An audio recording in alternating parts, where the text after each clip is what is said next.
Hey everybody, this is the officially unofficial Geek channel. My name is Carrie Quinn, and this is something that we're kind of trying out here, and we're going to call it Speedy Checkout, where I am going to do a review of something and do it within 10 minutes or less. So it's like going to the Speedy Checkout when you have 10 items or less, except this is going to be 10 minutes or less. So strap in.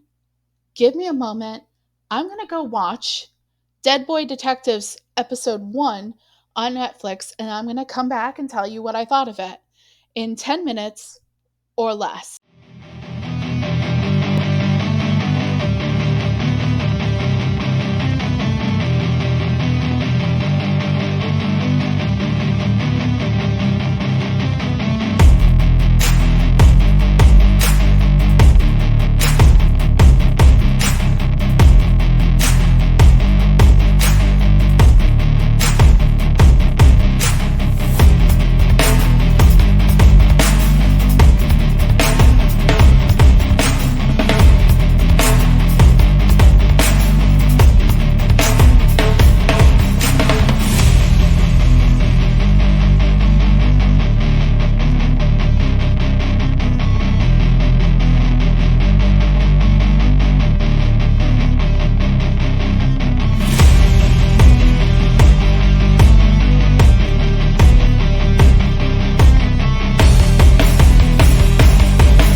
I'm back, and I just watched, like I said, Dead Boy Detectives on Netflix. First episode, and I gotta tell you, I find it very interesting. So a little bit about Dead Boy Detective.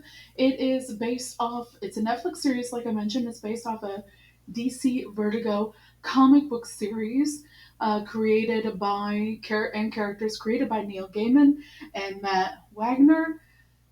First appearance of these characters was in Sandman number 25. Um, that's enough of those particulars. So this story follows episode one follows right and comes right out of the gate slamming with a chase scene between the object that they're investigating and Edwin and Charles. Now, Edwin and Charles are the Dead Boy Detectives. They have a detective agency that caters to the supernatural, paranormal, and they are also dead. So they get brought in on a case um, and involving a psychic medium. Her name is Crystal Palace, and Crystal Palace is alive, but the person that hires them on the case is a dead girl that has made friends with Crystal.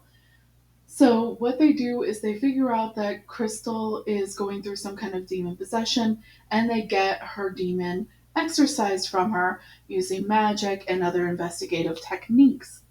Now, um, once they exorcise the demon from Crystal Palace, she then can't remember anything. So, but she still has her psychic clairvoyant powers where she can tap into that, and she figures out that there's this little girl and she's still alive, and she convinces the two boys, Edwin and Charles, to help her solve the case.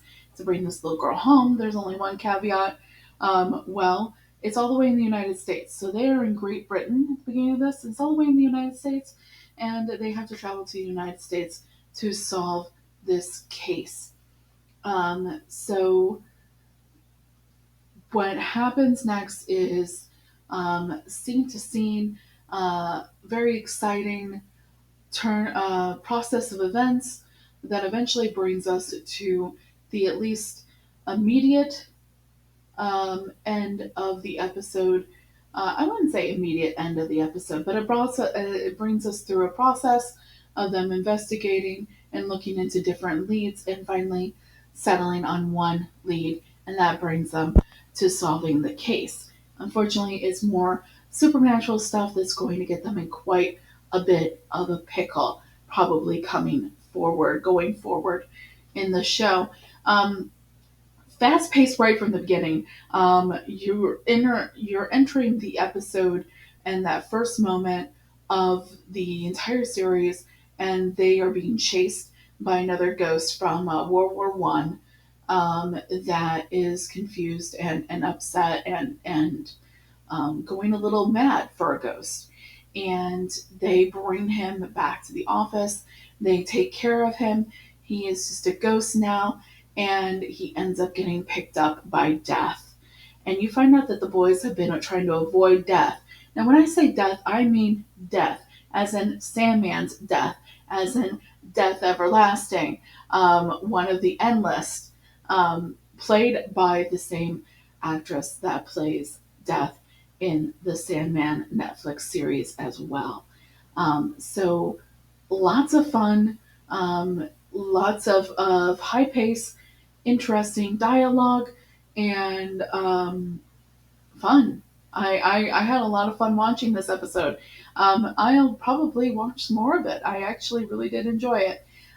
So, um, again, this is on Netflix. It is, see, here's an 8 episode series. I have some notes here involving it. Basically, these two guys use their abilities that they've gotten through supernatural means of being dead and magic as well to solve these cases. This is the first time that they've really done anything like this, and partnering up with someone that's alive as well. Um, Edwin is played by George Rextu. Charles is played by Jaden Riveri, and Crystal Palace is played by Cassius Nelson. Standout performances actually from the landlord that they have in the United States once they get there.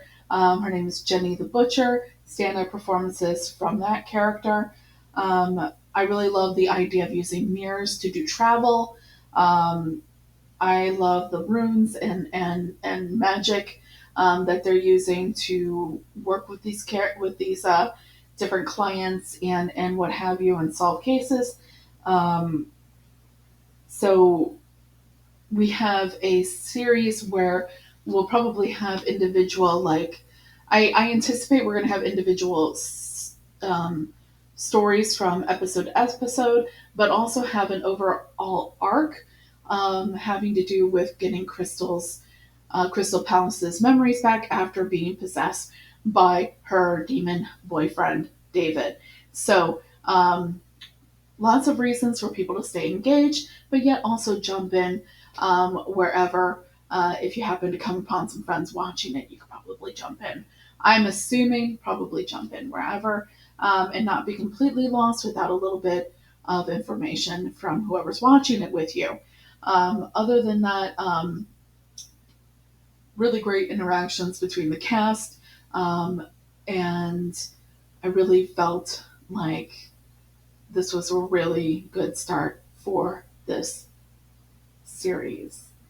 So that's it. That is a review in 6 minutes and 53 seconds, guys. I'm really feeling great about this idea of doing these quick little reviews for you guys. And I'm going to try to do more of them. So that's just about it right now for Speedy Checkout Reviews in 10 minutes or less.